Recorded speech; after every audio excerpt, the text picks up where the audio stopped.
যুক্তরাজ্যের সাউথপোর্ট শহরে গত সোমবার শিশুদের নাচের কর্মশালায় ছুরি হামলায় ৩ শিশু নিহত হয়েছে।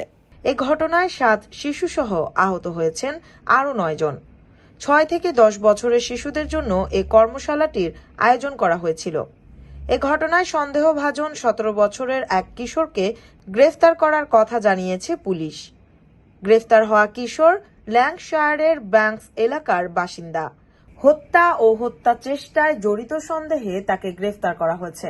পুলিশ বলছে, কেন এই হামলা চালানো হয়েছে তা অস্পষ্ট, তবে এ ঘটনাকে সন্ত্রাসী হামলা হিসেবে দেখা হচ্ছে না।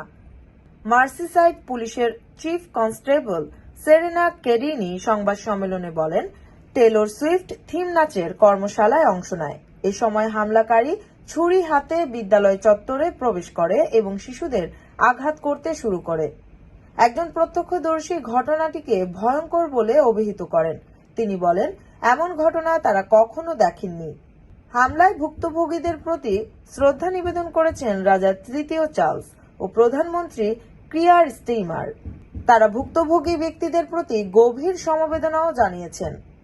প্রধানমন্ত্রী কিয়ার স্টারমার মঙ্গলবার ঘটনাস্থল পরিদর্শন করেন এবং জরুরি পরিষেবা কর্মীদের ধন্যবাদ জানান।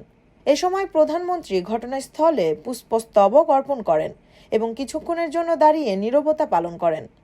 এ সময় পাশ থেকে এক ব্যক্তি চিৎকার করে বলতে থাকেন, আর কত স্টারমার, আপনি কি এখন কিছু করতে যাচ্ছেন?